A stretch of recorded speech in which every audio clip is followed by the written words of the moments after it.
G'day. So today it's a bit different. Just gonna chat about best laid plans. In fact, that's probably what I'll title this video. Thought I did the right thing, but it appears maybe not. 185.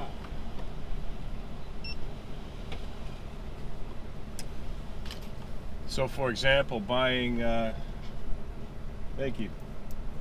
buying lumber. Thanks. Sitting in the bush to wait to buy lumber may not have been the smartest thing.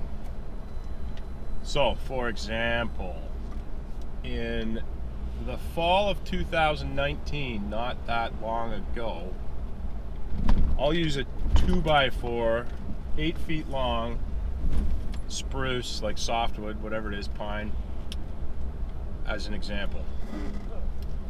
Fall of 2019, so approximately 16, 17 months ago, a 2x4 was $2.40 per unit.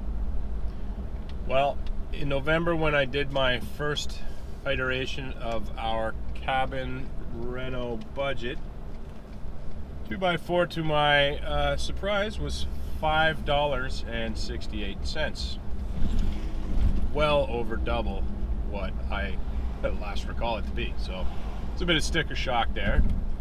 That's okay. I put together a budget based on all the new pricing, and then decided, since I've got quite a lot of lumber to get, it might be prudent to look at lumber futures and the history of lumber futures, as contradictory as that sounds. When typically is lumber the cheapest? So I looked that up, did a little bit of research, and determined that the best time to buy had already passed. That's the sort of middle of the fall, October, late October. But that the next lull in purchasing is typically, and I say typically because it's like talking about the stock market, a bit of a clown world these days. It's hard to take lessons of the past and apply them to the crazy present we live in now.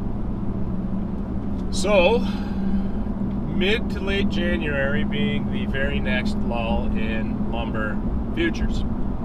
Okay, no problem. Let's sit in the bush and wait. Well, I did so. Lumber just kept going up, and here we are on the 4th of February, and that 2x4 is $6.97. So almost 3 times the price it was a mere 15 or 16 months ago.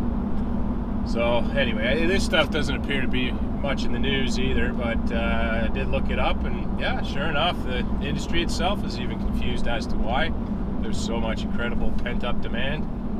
Seems that everybody else out there is pretty much doing the same thing. So it appears that people are also placing less importance on the cost and more on making sure that the lumber is available, which is exactly what I thought I was doing. Here I am thinking I'm being clever and getting ahead of the curve and ahead of everybody else who's going to be buying this stuff.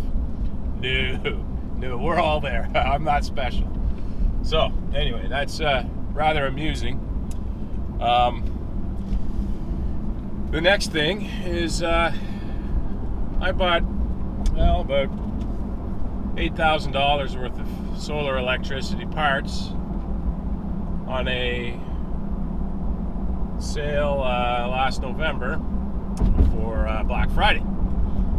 Again, thinking, hey, could save 5%, that's fantastic. Well, all the parts are made in the United States of America, and ever since then the Canadian dollar's been kind of sneaking its way up, and it now looks as though all those gains have been completely erased, because all those parts are now less than what I paid for them a mere 2.5 months later. I'm not going to cry about that. It's just kind of the way the ball bounces. The other thing I just found out was sea containers. Well, I have a plan for a sea container, a 20-footer by 8. I was hoping to get a single use, or one that looks relatively decent and isn't like all pockmarked with dents and stuff. Well, I had a follow-up call from one of the folks I spoke to in the fall when I was doing up the budget, and he wanted to know if I wanted in before prices go even higher. Well, how high are they? Well, they're at all-time highs, Alex. Wow, okay. So, best laid plans, right? Here I am thinking, doing the right thing, doing the research, but it's quite apparent we live in a bit of a clown world, and you can do all these things that you want, but you can just never be quite sure. So I'm going to be revising our budget and likely price shopping quite a few things. I'm hoping that not everything on the list is subject to these pandemic demands. But hey, c'est la vie. Ciao.